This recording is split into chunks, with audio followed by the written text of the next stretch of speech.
Hello students, welcome to A to Z পরীক্ষা। তো আজকে কিন্তু আবার একটি সারাংশ নিয়ে চলে এসেছি। এই সারাংশটা কিন্তু WBCS 2016, ঠিক আছে? WBCS 2016 সারাংশ। তো এটা আমরা আজকে সলভ করব। দেখো 40 মার্কস থাকে কিন্তু সারাংশতে, খুব ভালো করে কিন্তু তোমাদের এটা লিখতে হবে। তো কি বলেছে দেখো, যতটুকু অত্যাবশ্যক কেবল তাহারই মধ্যে কারারুদ্ধ হইয়া থাকা মানব জীবনের ধর্ম নহে। আমরা কিয়ৎ পরিমাণে আবশ্যক শৃঙ্খলে বদ্ধ হইয়া থাকি এবং কিয়ৎ পরিমাণে স্বাধীন। মানে কিছুটা পরিমাণে আমরা আমাদের কি করি, নিজেদেরকে আটকে রাখি, একটা গণ্ডির মধ্যে বেঁধে রাখি, এবং কিছুটা পরিমাণে আমরা দেখাই যে আমরা অনেক স্বাধীন রয়েছি। আমাদের দেহ 3.5 হাতের মধ্যে বদ্ধ, কিন্তু তাই বলিয়া ঠিক সেই 3.5 হাত পরিমাণ গৃহ নির্মাণ করিলে চলে না। মানে কি, আমাদের দেহটা যতটুকু, ঠিক ততটুকু সাইজের যদি আমরা একটা ঘর বানাই তাহলে কি চলবে? না, আমাদের ঘরটা কিন্তু অনেক বড়, যেখানে আমরা যত্রতত্র যাতে যেতে পারি। স্বাধীন চলাফেরার জন্য অনেকখানি স্থান রাখা আবশ্যক, নতুবা আমাদের স্বাস্থ্য এবং আনন্দের ব্যাঘাত হয়। শিক্ষা সম্বন্ধেও এই কথা খাটে, অর্থাৎ যতটুকু কেবলমাত্র শিক্ষা অত্যাবশ্যক তাহারই মধ্যে শিশুদিগকে একান্ত নিবন্ধ রাখিলে কখনোই তাহাদের মন যথেষ্ট পরিমাণে বাড়িতে পারে না। তার মানে কি, আমাদের যে স্বাস্থ্য এবং আনন্দ মনের একটা বিকাশ, এটা কখন সম্ভব? যখন খোলামেলা পরিবেশে কেউ থাকবে।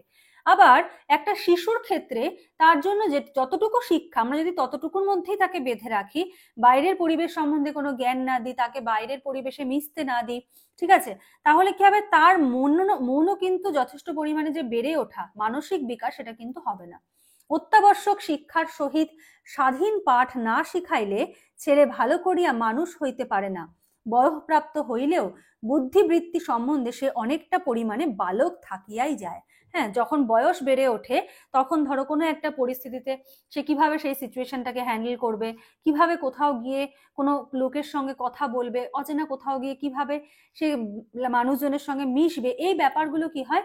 এই ব্যাপারগুলো কিন্তু থাকে না। মানে এই ব্যাপারগুলোতে সে অনেক, বয়স হয়তো বেড়েছে, তার বৃদ্ধি হয়তো ঘটেছে, কিন্তু তার ম্যাচুরিটি লেভেল কিন্তু অনেক নিচে থাকে, ঠিক আছে, মানে অনেক কম থাকে আর কি। তো চলো এবার সারাংশটা লিখে ফেলি। তো চলো এবার একটা শিরোনাম দিই।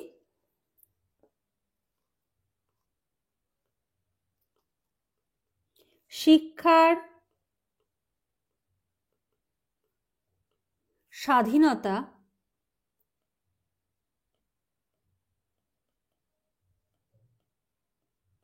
ও শৃঙ্খলার সুষম বিকাশের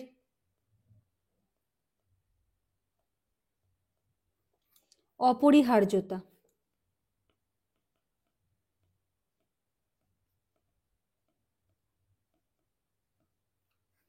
ঠিক আছে, এই হলো শিরোনাম। এবারে আমরা লেখাটা লিখব। মানব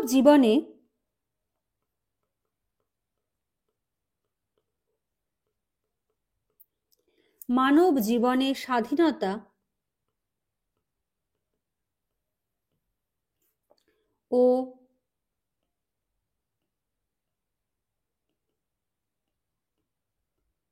শৃঙ্খলার মধ্যে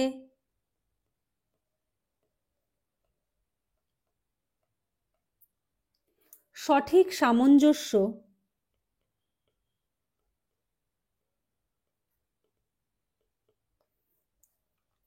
অপরিহার্য।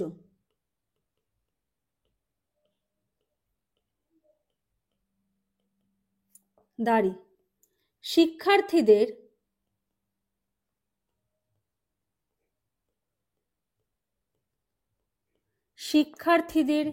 শুধুমাত্র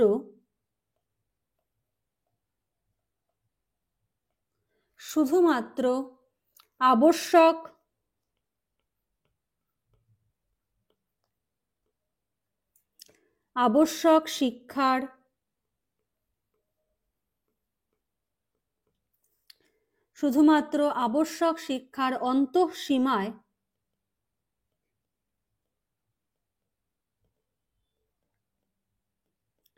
অন্তঃসীমায় আবদ্ধ রাখিলে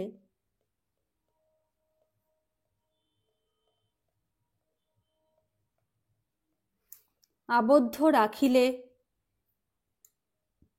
তাদের মানসিক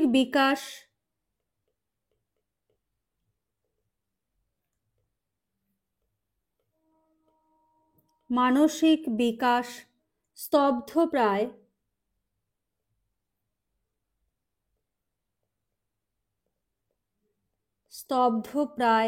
হয়।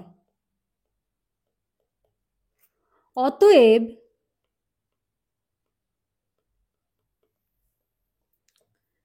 স্বাধীন পাঠনের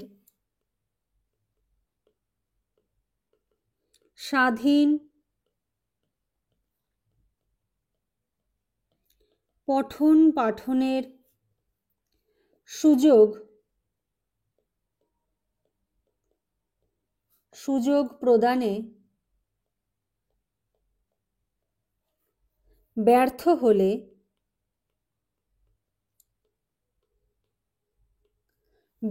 হলে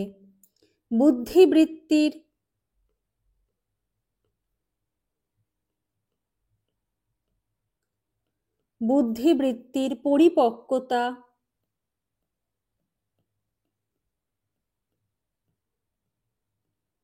পরিপক্কতা লাভে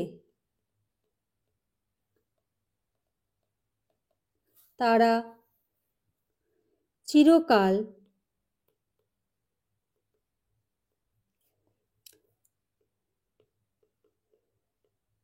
অপারগ থেকে যায়। ঠিক আছে, তো এটা হলো আজকের সারাংশ। এটা কিন্তু একটা প্রিভিয়াস ইয়ার কোশ্চেন। ঠিক আছে, খুব ভালো করে কিন্তু প্রিভিয়াস ইয়ারগুলো কিন্তু খুব ভালো করে সলভ করতে হবে। তো আজকের সারাংশটা এখানেই শেষ করছি। নেক্সট ক্লাসে আবার দেখা হবে, কথা হবে। আজকের মতো এইটুকুই। Thank you.